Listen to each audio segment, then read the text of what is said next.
Olá, pessoal! Boa tarde! Sejam todos bem-vindos a mais uma palestra da quarta semana de Meio Ambiente da Escola Agrotécnica.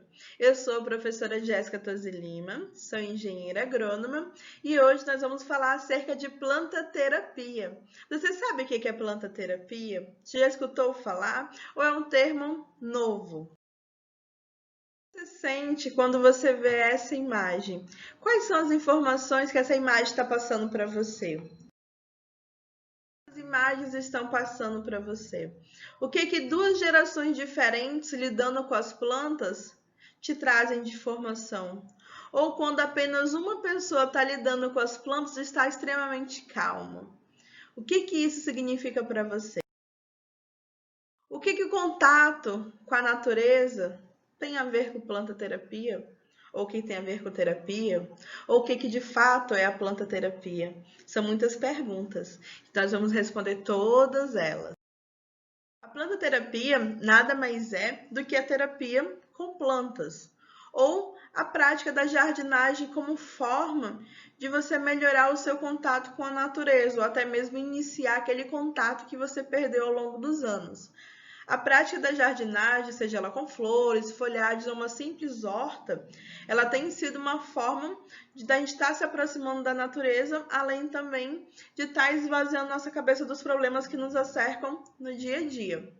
Quando a gente tem esse ato de mexer na terra, esperar que uma planta se desenvolva desde do semeio da semente até a produção, seja de frutos ou de flores, ter apreciação desse ciclo de vida da planta, ela traz cada vez mais benefícios às pessoas que resolvem iniciar esse contato com a natureza, ter plantas ao seu redor. Por quê? Porque o contato com a natureza ele faz parte da condição humana, que ao longo dos últimos anos, a gente tem perdido cada vez mais. Nosso estilo atual de vida tem nos privado desse contato com a natureza. Na maioria das vezes, essas pessoas que estão perdendo contato com a natureza, eles só vêm a ter esse contato quando? Num feriado, no fim de semana, ou quando ele vai para um sítio, uma chácara, ou uma fazenda, até mesmo durante as férias.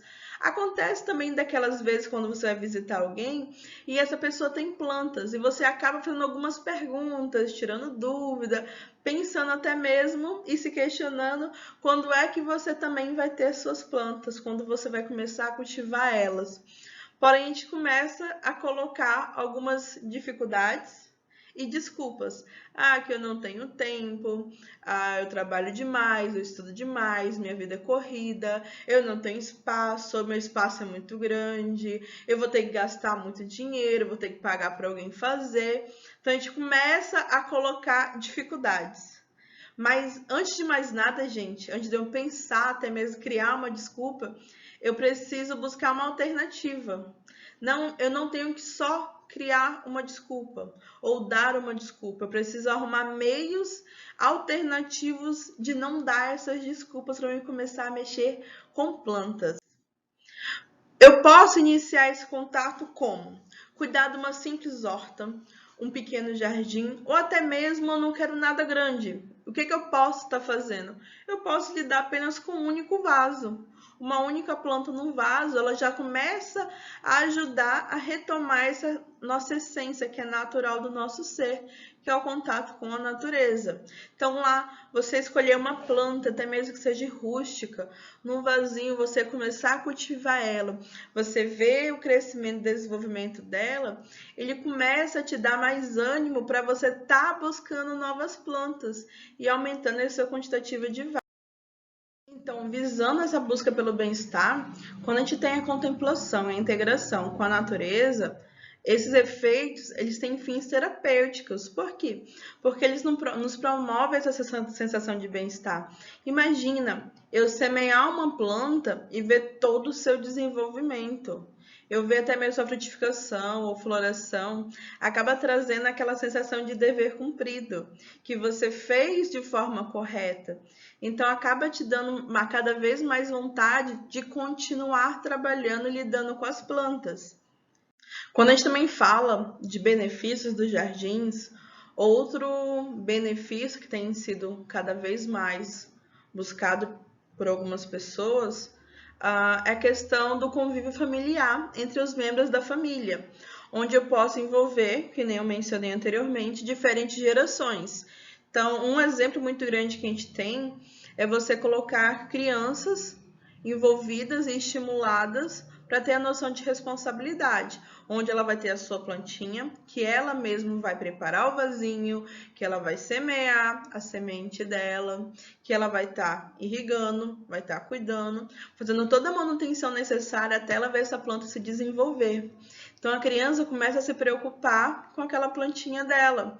E aos poucos a criança está tão estimulada que ela começa a pedir mais plantas, porque a dela está tão bem, está se desenvolvendo tão bem, que ela já acredita no potencial dela de cuidar de mais vasos, ter mais quantidade de plantas. E isso, gente, não é necessário, não é obrigatório eu ter um grande espaço para me ter um jardim lindo, maravilhoso, com plantas lindas, saudáveis. Eu não necessito de um grande espaço. Se a gente pegar os grandes centros urbanos, muitas das vezes o jardim que você tem dentro do apartamento é um jardim vertical, que é o que a gente vai estar falando mais à frente. Então, ele não tem espaço. Como é que eu vou ter um jardim na minha casa? Como é que eu vou ter o verde no meu imóvel? Isso é tudo concreto. Então, a gente consegue criar alternativas mediante a sua realidade. O que a gente precisa pensar? O que eu quero iniciar? Eu quero uma planta, eu quero uma parede viva, eu quero uma floreira, eu quero um jardim vertical ou não. A minha necessidade hoje é ter uma horta. Não, eu prefiro ervas aromáticas. Então, inicialmente, onde é que a gente começa? É o que você está buscando. Então, lá onde eu quero iniciar, o que eu estou buscando. Qual é o meu primeiro contato que eu quero ter? Muitas das vezes, esse primeiro contato, a gente já pensa, eu quero as plantas mais fáceis de cultivar. Eu quero aquela que eu não vou ter dor de cabeça, eu quero aquela que não vai me dar problema e que é fácil de eu cultivar. A gente já começa por aí.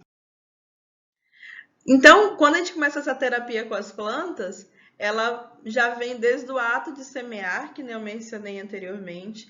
Então, ela vem do semeio, do plantio, da irrigação e do próprio cuidado das plantas. Então, você vai estar beneficiando não só a si mesmo, mas principalmente o meio ambiente e as pessoas que estão ao seu redor. Isso melhora bastante a nossa saúde. Tem um livro chamado, na tradução livre, Horticultura como Terapia, Princípios e Prática. Ele fala que a jardinagem ela é uma prática que é capaz de ajudar a restauração física e mental de quem pratica a própria jardinagem. E isso é uma verdade. Tem muitas pessoas, quando não estão se sentindo bem, buscam ter um contato com a natureza como um hobby para se distrair, para aliviar a pressão que está tendo do trabalho, do estudo ou da família até mesmo. E o lidar com as plantas, você acaba esquecendo de tudo e se preocupa só com as suas plantas. Então esse contato começa a te deixar cada vez melhor.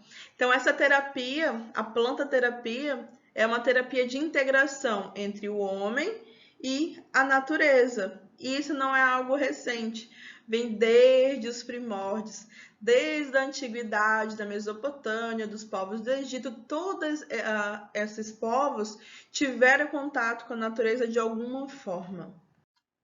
Então, o cuidar das plantas no nosso dia a dia, ele é uma forma de deixar a nossa mente relaxada e, querendo ou não, o nosso corpo mais ativo.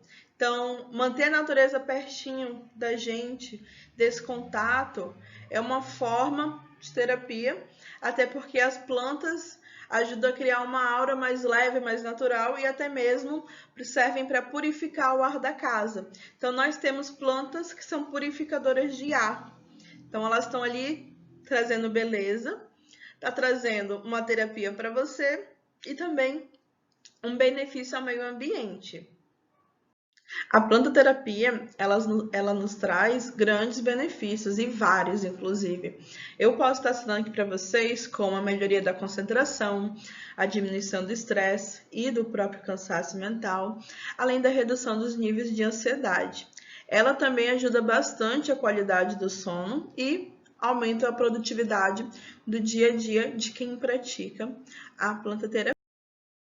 Antes de mais nada, gente, da gente estar falando a questão de dicas gerais, para posteriormente estar aprofundando em alguns exemplos, a gente tem que compreender que, acima de tudo, não é só eu ter uma planta, não é só eu criar um jardim, mas é primordial eu entender e compreender que um jardim necessita de manutenção adequada. Por quê? A falta da minha manutenção das minhas plantas pode provocar o comprometimento estrutural e eu afetar desde o solo até a planta, da raiz às suas pétalas. Então, eu posso acabar tendo uma grande perda, eu posso estar tendo uma perda natural das minhas plantas, se eu não estiver cuidando delas. Por quê? Porque uma planta requer luz, ela requer nutriente, ela requer água, ela requer cuidados. Você tem que estar acompanhando as suas plantas para saber quando você precisa estar adubando elas, quando você precisa fazer alguma poda, quando você precisa trocar o recipiente dela. Então, a gente tem que também ter cuidado com a sua manutenção. Quando a gente fala de dicas, de cuidados com as plantas, até mesmo a manutenção, eu tenho informações gerais que requer para todas as plantas e tem algumas específicas mediante a peculiaridade de diferentes plantas ou de grupos de plantas. Entre as dicas gerais, eu tenho a irrigação. A irrigação, ela é fundamental para minhas plantas. Por quê? Porque ela vai promover a hidratação e a conservação das plantas, além de manter a umidade no substrato. Então, como é que eu vou saber quando irrigar minhas plantas? Como é que eu consigo ter a certeza que está na hora de eu molhar todo mundo? Que é algumas perguntas que eu escuto bastante. Uma dica que eu dou, que é bem simples e comum e fácil de fazer, é você pegar um palitinho de picolé ou um palitinho de churrasquinho, você inserir no recipiente da tua planta, com muito cuidado e delicadeza, claro, para quando você retirar, você verificar se aquele palitinho ele saiu úmido ou não. Se ele saiu seco, é sinal que a tua planta está precisando de irrigação. Se ele saiu úmido, você pode estar guardando o período oposto. Se eu fiz isso pela manhã, eu vou refazer à tarde. Se eu vi que diminuiu um pouquinho, eu já posso estar irrigando. Ou eu posso estar deixando também para o outro dia, não tem problema. Claro, você tem que ver também outros sintomas da tua planta, que às vezes ela está com um pouco de umidade, porém a planta está começando a ficar murcha. Isso também é um sinal que a planta está necessitando de água. Claro, tem as suas ressalvas quanto à questão de algum tipo de atraque de praga ou de doença. Outro fator ou outra pergunta que eu escuto bastante é a questão: tá, Jéssica, eu vou colocar o palitinho e verificar como tá minhas plantas. Eu tenho 100 plantas, eu vou fazer isso em 100 vasos? Então, o que eu sempre costumo fazer para ajudar quem tem esse tipo de dúvida? As tuas plantas de sol, que estão no sol pleno, como é que elas estão? Você vê uma, duas, três, verifica se ela está precisando de água ou não, com essa dica que eu dei, e faz conforme está demonstrando. Se eu vi em 3 vasos que ela está seca, ou eu mesmo fui lá e inseri meu dedo no recipiente e verifiquei que o substrato está seco, eu posso estar fazendo uma irrigação única para todo mundo, porque às vezes se eu irrigo um vaso, não irrigo outro e vou assim num grupo de plantas, quando eu for irrigar novamente, como é que eu vou ter certeza se eu já irriguei, se eu não irriguei? Então, isso pode acabar fazendo que você perca a planta por falta de água.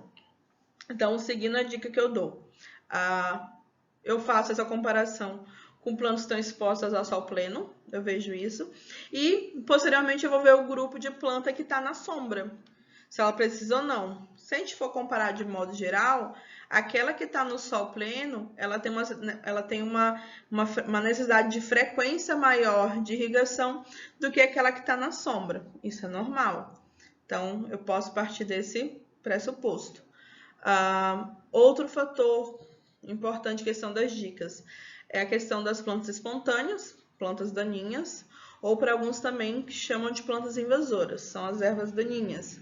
Elas podem comprometer toda a saúde das plantas, porque ela dificulta o crescimento do jardim, além também dela estar competindo por água, nutriente e luz, além do oxigênio com as tuas plantas que você tem interesse, né? Então, aquela que você está cultivando, a planta invasora vai estar competindo com ela. Então, se você não ir lá e combater, fazer a remoção dela, já com as suas mãos ou com o auxílio de uma pequena enxada, você vai ver que a tua planta de interesse ela está começando a ficar debilitada. Ela começa a ter uma deficiência, a gente tem que ter bastante cuidado também com as plantas invasoras. Até porque às vezes pode vir ser atacadas por algum tipo de praga e doença.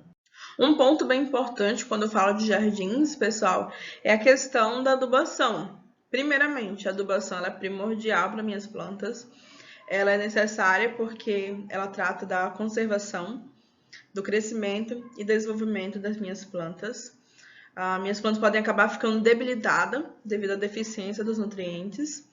E como recomendação geral, a gente tem na literatura que na maioria das vezes o solo, a questão da quando eu trato de jardinagem, de jardins, eu tenho a questão da adubação recomendada de 3 a 4 vezes por ano. Claro, eu vou ter algumas peculiaridades quanto ao tipo de planta que eu tenho. Então, algumas vai requerer mais quantidade de adubo, mais vezes ao ano, ou até mesmo menos vezes ao ano. Então, eu tenho que também estar observando quais são as minhas plantas e o manejo que eu dou a elas. Outra forma é eu estar observando a resposta que minhas plantas estão dando da forma que eu a estou cultivando. Então, às vezes a tua planta está apresentando alguns sintomas de deficiência e você tem que estar sabendo identificar. Ah, Jéssica, eu não sei identificar, eu não consigo identificar. Isso é normal, pessoal.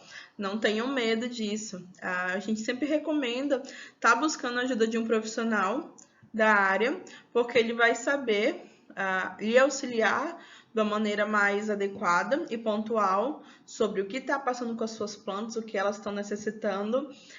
Quando em questão da adubação, eles vão fazer uma indicação adequada sobre qual tipo de adubo usar e a sua quantidade.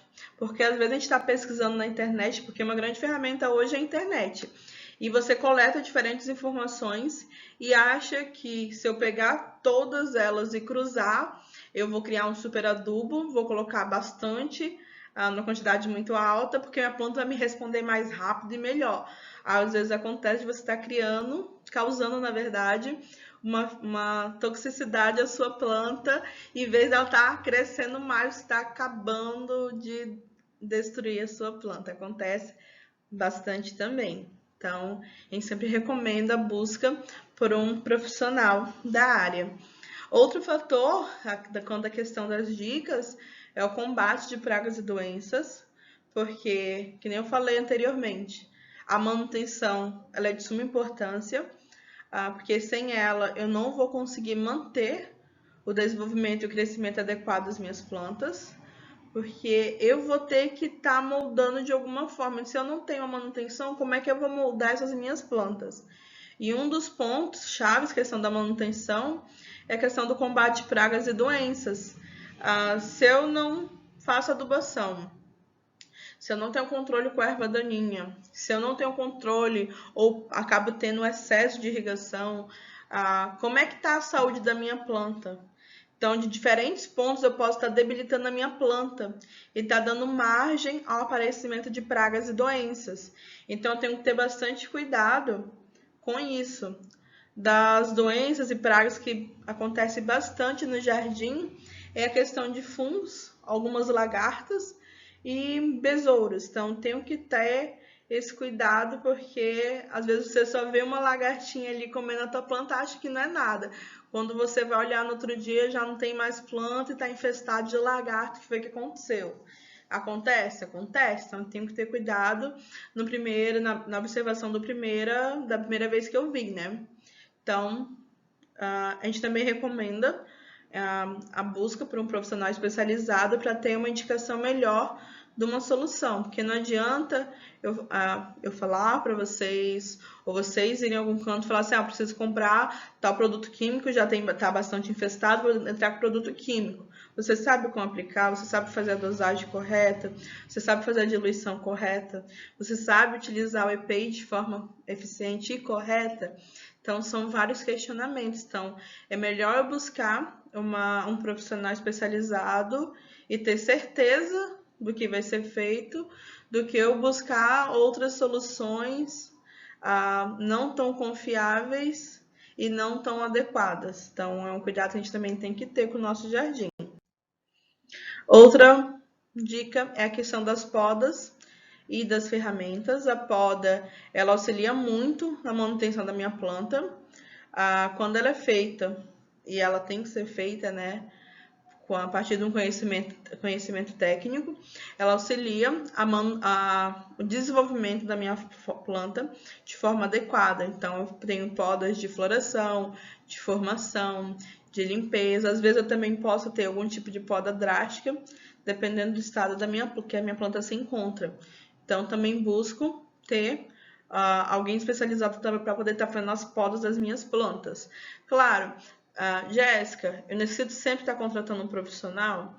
Ao longo do tempo, pessoal, que vocês vão estar lidando com as plantas, você acaba conhecendo elas e entendendo elas, as necessidades dela, vamos falar assim, de maneira geral.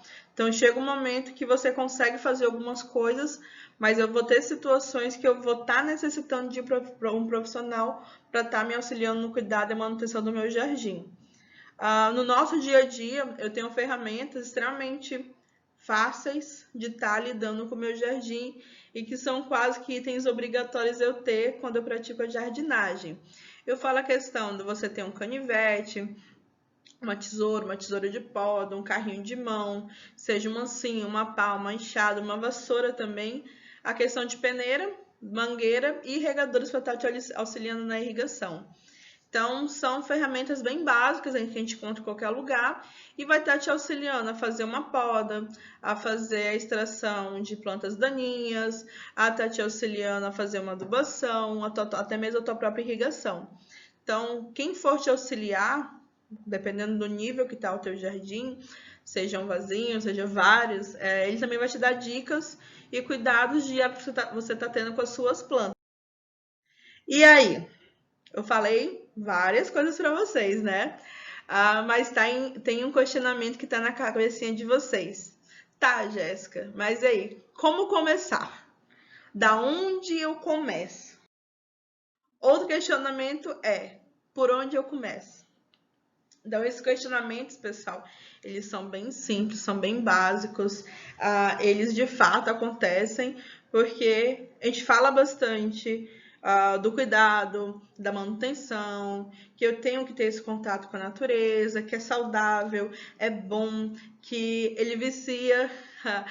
Uma coisa que eu brinco muito, né, é a questão de você ter uma plantinha hoje, no outro dia você quer 1000. Então, cada vez mais que você começa a lidar com plantas, você vai sempre estar querendo aumentar o teu contato com as plantas, porque é algo prazeroso. Que nem eu venho mencionando para vocês, o cuidado lá da sementinha até ver minha planta crescer, ela me dá mais vontade de ter outras e aumentar o quantitativo de plantas que eu tenho. Isso também é normal. Mas vamos lá, por onde começar e vamos lá. Quanto à questão das espécies. Então, a primeira coisa, eu tenho que pensar também quais são as espécies que eu posso estar iniciando a minha prática da jardinagem para minha planta terapia. Primeiramente, eu escolhi para vocês algumas espécies devido à sua rusticidade. Elas têm um fato quanto a isso, a questão de serem bem resistentes ao descuido e também o esquecimento dos principiantes na arte da jardinagem. Elas também, eu as escolhi devido ao fato de a gente encontrar elas com alta facilidade em qualquer lugar que você esteja e principalmente o fato de não serem caras, porque esse também é outro fator que as pessoas colocam como empecilho de não ter plantas, né? Eu achei aquela planta, achei aquela orquídea tão linda, ela tem uma flor tão linda, porém ela é cara. Ou, eu gosto de planta, mas eu gosto de planta que dá flor o tempo todo. Mas aí, você sabe o que está por trás disso tudo, de todos os insumos para aquela planta estar custando aquele valor, ou os insumos que eu tenho que gastar até minha planta estar florindo constantemente. Então, essas plantas que eu estou trazendo para vocês, elas são de bem fácil a questão do seu cultivo e da adaptação em qualquer local. Eu trago para vocês, primeiramente, a agave. Nós temos diferentes espécies de agave.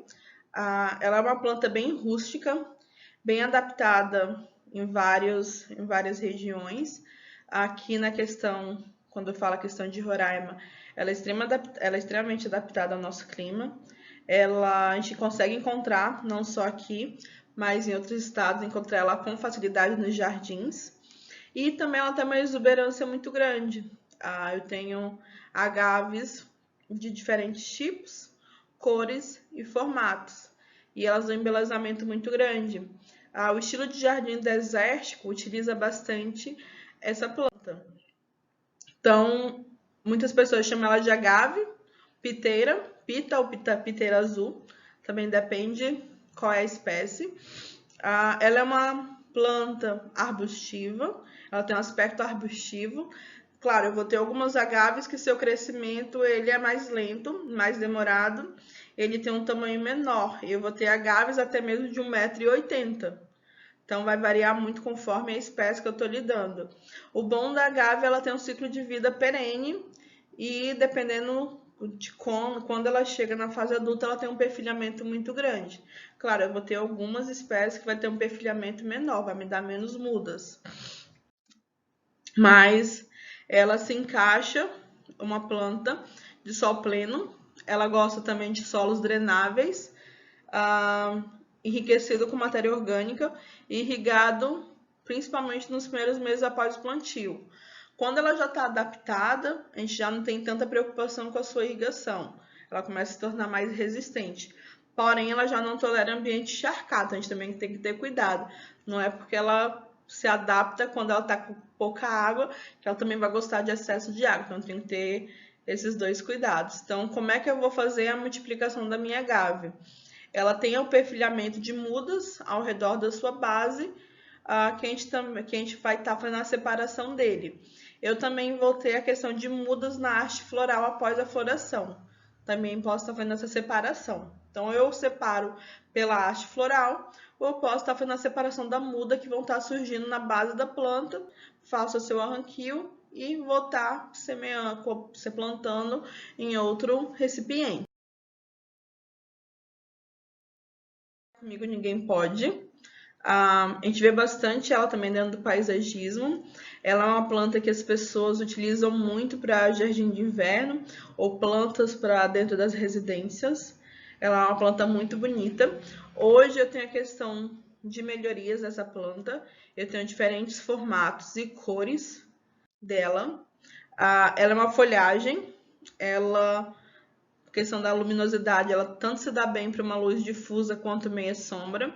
Algumas você aos poucos adaptando também, ela consegue se adequar num local que tenha sol pleno, mas tem que ter um pouquinho de cuidado, essa adaptação dela. Ela também tem um ciclo de vida perene.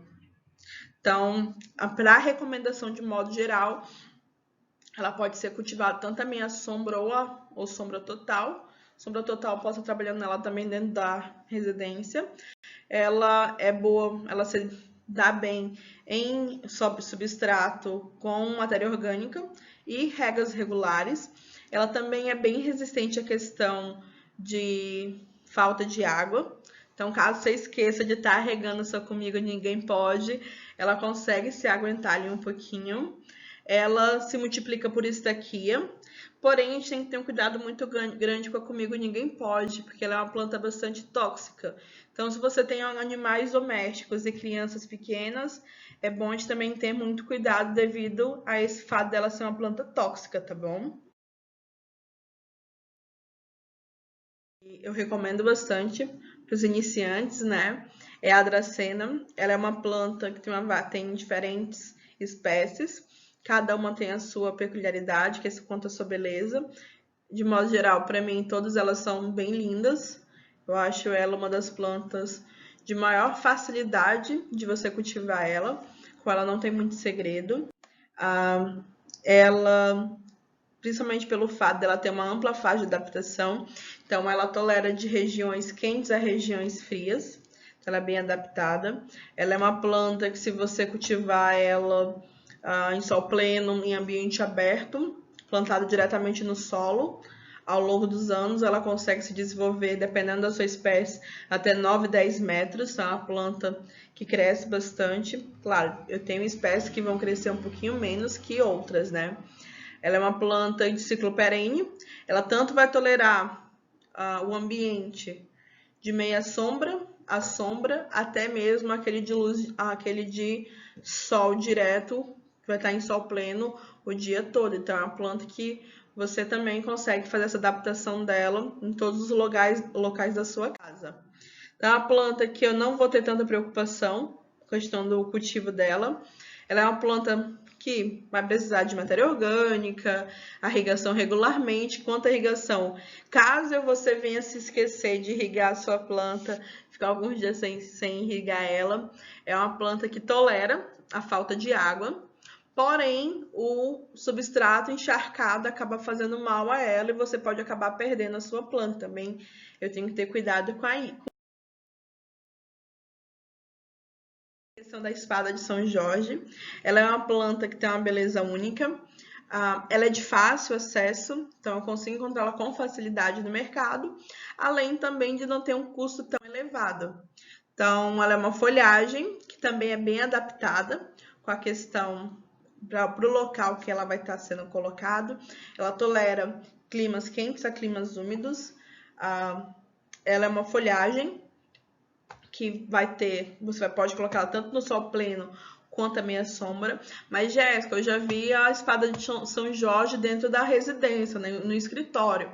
Sim, gente, eu também posso estar trabalhando ela com sombra total. Porém, a minha planta, ela requer luminosidade. Então, o que acontece? Eu vou ter que tirar ela dentro do local fechado e vou estar levando ela para um ambiente no qual ela pegue luz solar. A não ser que no ambiente que você vai estar inserindo ela, tem uma porta, uma janela que ela consiga receber luminosidade. Caso não, você vai ter que estar fazendo a remoção dela de dentro do imóvel para fora de 1 a 2 vezes por semana, pelo menos. Elas resistem à falta de água, ao frio e até mesmo ao calor. E ela não é tão exigente quanto a questão da fertilidade. Então, ela é bem adaptada às situações extremas mesmo. Então, eu consigo multiplicar a espada de São Jorge pela divisão das suas toceiras, ou quando a minha planta matriz ela forma muda completa com folha, rizoma e raízes. O que a gente recomenda o cultivo é a questão da jiboia. Ela é uma planta bem diferente, né, das outras. Ela é uma planta que também é extremamente linda. Das plantas que eu recomendei até agora, a jiboia é uma que tem um custo um pouquinho maior que as outras, mas ela também é de fácil aquisição no mercado.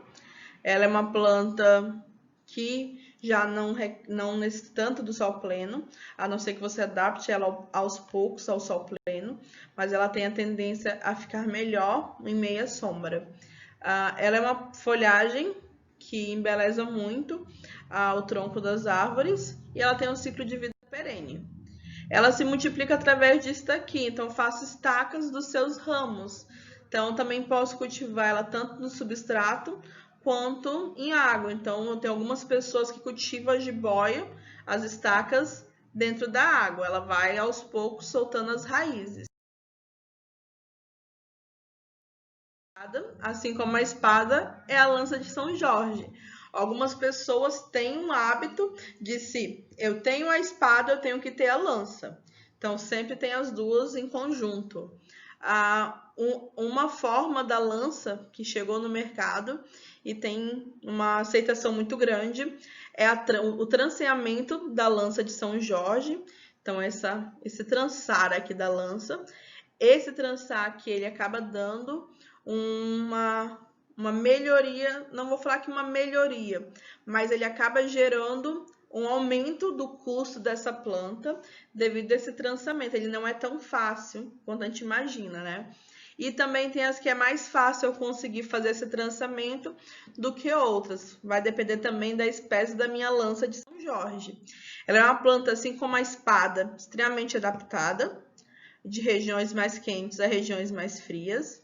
Ela tanto tolera uma meia sombra, quanto a sol pleno. Ela tem um ciclo. A lança de São Jorge, ela também tem um ciclo perene. Elas, por mais que se adapte a regiões de clima quente e frio, elas têm a preferência de climas quentes, mas vão estar se adaptando ao clima frio. Elas se multiplicam assim como as espadas, por separação das mudas vão estar se formando junto à planta mãe. O lírio da paz é outra planta bem adaptada, porém ela requer um pouquinho mais de cuidados que as já mencionadas, como a questão da luminosidade, ela não tolera tanto o sol pleno, ela tem a tendência de ter queima das suas folhas, apesar de ser uma planta de ciclo de vida perene, eu tenho que ter cuidado quanto a isso, a questão do seu sol. Ela é uma planta também que não vai estar tolerando frio, então regiões de clima frio tem a tendência de não encontrar com facilidade essa espécie, apesar de eu ter algumas outras mais adaptadas ao longo do tempo. E também vou estar multiplicando essa planta através da divisão da sua trapoeraba ou trapoeba. Essa daqui, no caso, é a trapoeraba roxa. Ela é extremamente utilizada na forração de jardins. E dentro das cidades também ela é utilizada na questão do paisagismo urbano. Então, aqui em Boa Vista, a gente encontra ela nos jardins da nossa cidade com uma imensa facilidade. A trepoeraba, ela é bem adaptada, questão da luminosidade, desde as meia sombra, até mesmo ao sol pleno. Ela é uma planta que não cresce muito, ela cresce até 40 centímetros e ela também tem um ciclo de vida perene. Ela é uma planta extremamente adaptada, a gente pode estar multiplicando ela naturalmente por semente ou por estaquinhas, por estaca no caso, né? E ela forma excelentes bordaduras. Então, a gente utiliza bastante ela em forrações nos jardins ou em floreira, fazendo a composição com algumas outras plantas. Eu tenho o costume de utilizar ela juntamente com a espada de São Jorge para fazer a forração do vaso. Vocês que ela é uma planta extremamente rústica e você consegue encontrar de diferentes cores. É a questão da vinca. Ela também é muito utilizada dentro do paisagismo urbano das cidades. Aqui em Boa Vista a gente também encontra bastante dela nos jardins da nossa cidade. Então ela é uma planta que ela tem um ciclo de vida bienal, apesar de ser perene, né? Ao longo do tempo, se você não tiver cuidando dela, fazendo a manutenção dela de forma adequada, ela começa a ficar bem deficiente para você recuperar, tem um custo bem elevado. Então, tem a tendência nos jardins as pessoas fazerem a remoção total da planta e fazer o plantio de novas mudas. Ela é uma planta que cresce até 30 centímetros. Então, ela é bem utilizada mesmo para a questão da forração. Então, ela se adapta tanto a um sol pleno quanto a meia sombra, apesar dela estar tolerando a meia sombra. Ela se desenvolve melhor quando cultivada em sol pleno. Eu também vou estar multiplicando a vinca através de sementes ou de mudas que vão estar se formando próximo à planta mãe. Então, pessoal, eu mostrei para vocês a indicação de plantas bem rústicas que vocês conseguem encontrar com facilidade, que não tem um custo tão elevado na sua aquisição e a manutenção delas também é bem simples. Agora a gente está adentrando uma outra vertente dentro da plantoterapia que tem crescido demais nos últimos anos. Aqui em Boa Vista, nos últimos 5 anos, ele tem crescido muito. A gente tem encontrado bastante cultivadores de cactos e suculentas. Todo iniciante da área de cultivo de cactos e suculentas sempre escuta essa frase, que todo cacto é uma suculenta, entretanto nem toda suculenta é um cacto. Essa imagem que eu trago para vocês aqui é uma imagem do cactário roche. O cactário roche ele fica localizado na cidade de Imigrantes do Rio Grande do Sul. Ele é o maior cactário da América Latina e um dos maiores do mundo. Ele é um cactário bem completo, tem uma diversidade muito grande de plantas. Quando a gente pensa em cultivar cactos suculentos, a primeira coisa que vem à nossa mente é a questão da facilidade da manutenção e do cuidado dessa planta. Por ela ser uma planta menor, ela vai ocupar menos espaço e vai dar também um trabalho menor que comparado àquelas que eu já demonstrei para vocês. Então, os cactos eu consigo encontrar ali no mercado, não só aqui em Boa Vista, mas em outras cidades, numa ampla faixa de preço. Então, eu tenho um cacto variando a partir de R$ 2, R$ 3, e eu vou ter espécies, dependendo da sua raridade e outros fatores, ultrapassando R$ 1.000. Então, isso é algo bem variante, é uma faixa de preço bem ampla. Então, tem muitas pessoas que têm cactos suculentos e costumam trocar com maior facilidade, até mesmo para estar aumentando as suas espécies. Eu, por exemplo, eu tenho uma estufa, eu tenho em torno de 110 a 120 espécies diferentes. Eu já venho cultivando cactos há 2 para 3 anos. Então, que nem eu falei para vocês bem no início, o cultivo com as plantas, ele tem uma tendência de nos viciar, porque você vê uma planta, você quer 2, você quer 3, você quer 10. Então, eu comecei com os cactos e as suculentas. Hoje eu cultivo bem mais cacto do que suculenta. E eu passei a plantas maiores. Então, eu tenho mandacarus, eu tenho brasilienses, eu tenho a questão de dracenas, cicas e outras plantas que eu estou cultivando nesses 3 para 4 anos ao todo de contato com plantas. Então, os cactos, eles têm crescido bastante no mercado, principalmente como um hobby, por muitas pessoas acharem uma beleza única que essas plantas têm e se transformam em verdadeiros cactomaníacos. Aqui também alguns exemplos de suculentas. Essa daqui eu já tinha mostrado para vocês anteriormente, essa espadinha de São Jorge. Eu tenho as rosas de pedra, tenho as estivérias, elas também têm uma beleza única e elas ganham bastante mercado. Quando eu comparo o cultivo de cacto suculenta com o que eu mostrei para vocês, eles têm grande peculiaridade, a questão da sua manutenção e dos seus cuidados. Quanto à questão de irrigação, adubação, ele acaba se tornando um pouco mais frequente do que aquelas outras. Ela requer bem mais cuidados, então tenho que ter bastante cuidado com a irrigação para me não irrigar demais. Quando a gente começa a cultivar cacto suculenta, é mais normal ainda eu ter mais perdas até encontrar a forma correta de fazer a irrigação. Acontece muito das pessoas matarem, né, os cactos e as suculentas por falta ou excesso de água, é bem comum, não se preocupem. Mas é algo que não só vem crescendo, né, quanto à questão do seu cultivo, mas da divulgação. Por quê? Porque os cactos, cada vez mais, eles têm ganhado a fama de resistirem à falta de água. Então, como eu falei para vocês, é normal as pessoas acabarem perdendo algumas plantas de cacto suculenta devido ao excesso à falta de água. Mas é mais normal ainda você acabar perdendo pela falta de água. Então, vai depender bastante da região que você está alocado.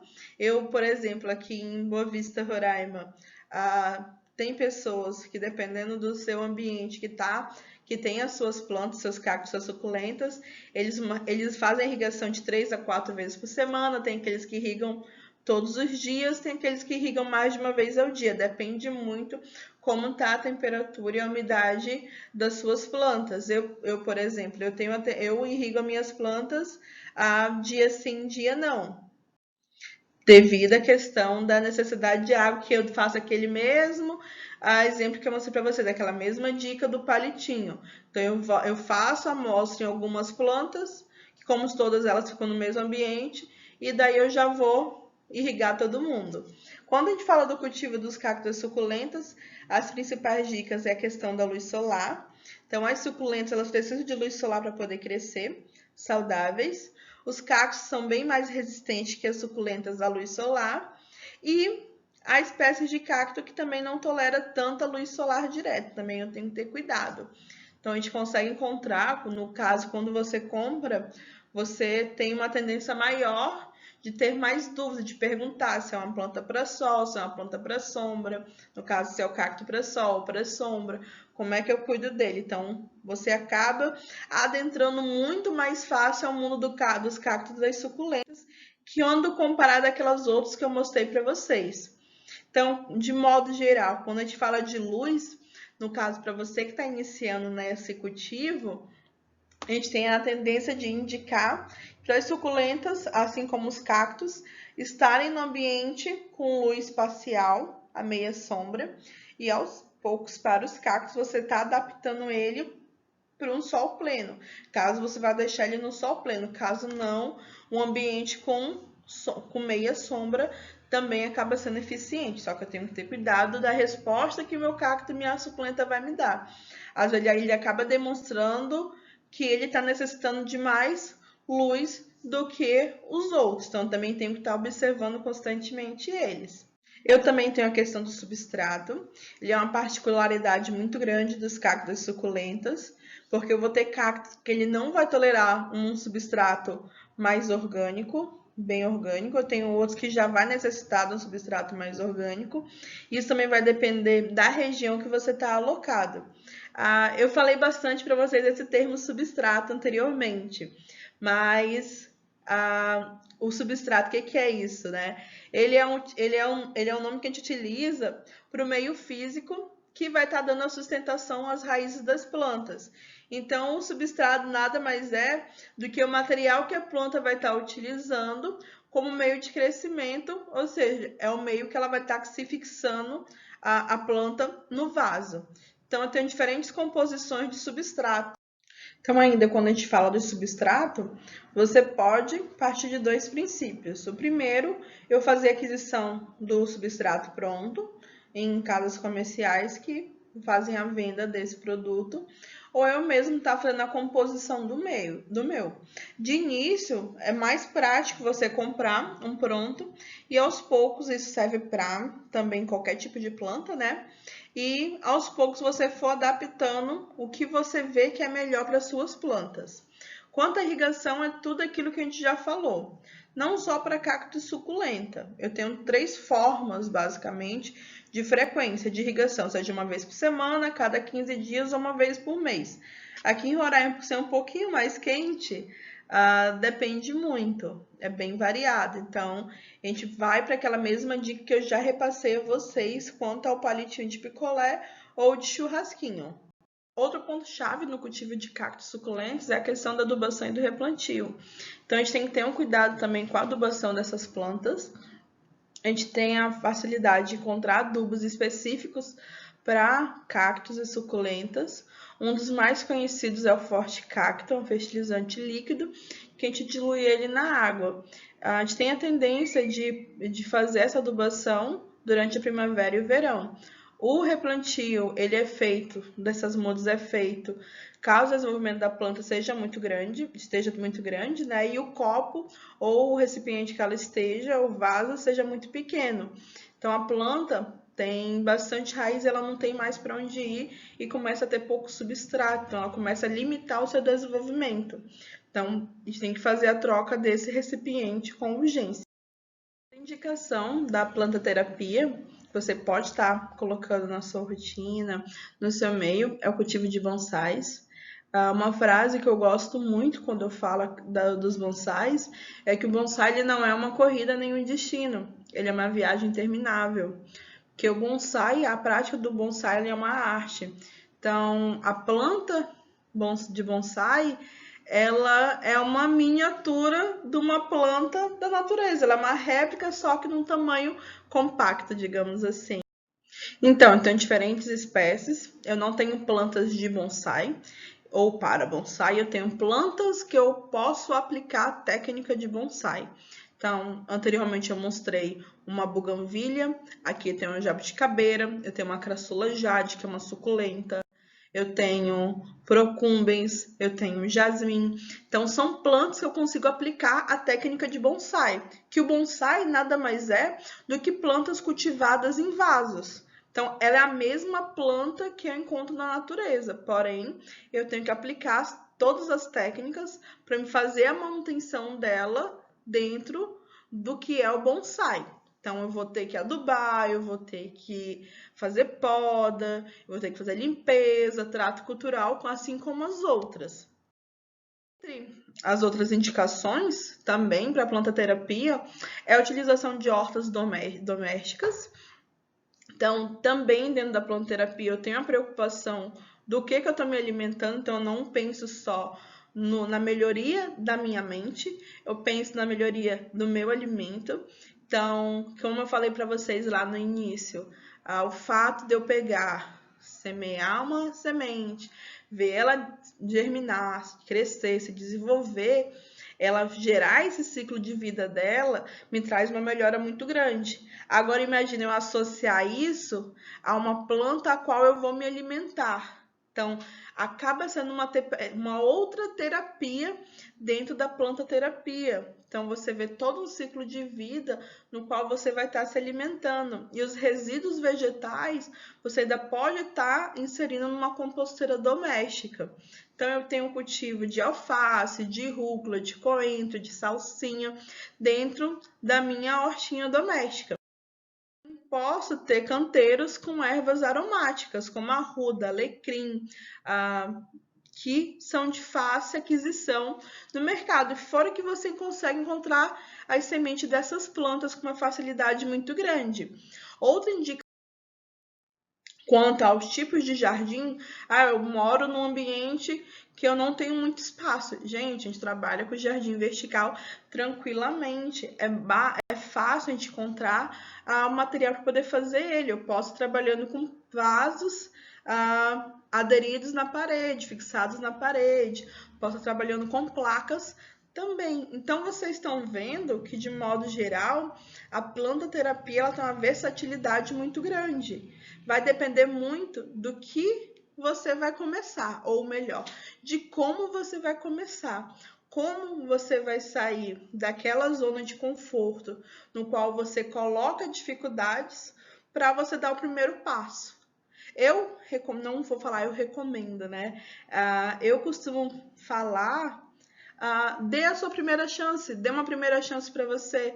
Compre uma planta, compre um cacto, compre uma suculenta ou qualquer outra planta que você tenha gostado dela, tenha achado ela linda, que você ficou maravilhado com ela, comece a cuidar dela, só uma plantinha. Aos poucos você vai ver que essa uma plantinha vai se multiplicar cada vez mais e você não vai mais parar, porque a gente costuma falar bastante, quando você é mordido pelo bichinho das plantas, é uma coisa que não tem fim, você só quer cada vez mais. E você passa a fazer amizades, a criar um ciclo de amizade de pessoas que também cultivam plantas e começam a trocar plantas entre si. Então, por isso que a gente fala bastante que a planta terapia tem essa afetividade com as pessoas. Então, pessoal, nós ficamos por aqui. Era isso que eu tinha para falar para vocês. Na verdade, eu tenho muito mais para falar de planta terapia. É um assunto que eu me empolgo bastante. Eu gosto de falar. Eu pratico a planta terapia na minha casa. Vocês vão ver que você iniciar o teu primeiro contato com a natureza, com a tua primeira planta, você não vai mais parar e vai querer cada vez mais. É algo extremamente gratificante. Eu sei que vocês têm perguntas, têm dúvidas, por isso eu deixo meu contato para vocês estarem procurando mais informações, para tirar qualquer dúvida que ficou. E aqui eu trago para vocês os meus contatos, meu currículo Lattes, meu e-mail e minha rede social. O Instagram Agrobox, a aprendizagem de soluções, é a caixinha de soluções do agro. Lá eu divulgo um pouco do meu trabalho através de dúvidas, questionamentos e perguntas, né, de modo geral, não só dos meus alunos, mas de quem envia direct ou faz pergunta na própria página. Eu dou dicas de cultivo de plantas e também da própria planta terapia. Então, vocês podem estar seguindo lá e entrando em contato. Para finalizar nossa palestra, eu vou deixar para vocês uma frase que, desde que eu comecei a trabalhar a planta terapia, para mim ela tem sido mágica e eu transpasso ela para meus alunos e para qualquer pessoa que eu falo de planta terapia. Eu digo muito que o ato de cultivar uma única planta, ela já traz consigo a magia que transforma a sua alma. Então, por isso que eu falo, comece com uma planta, que posteriormente você vai ver quantas você vai ter. É isso, pessoal. Mais uma vez, obrigado pela participação de vocês e parabéns à comissão pela organização do evento.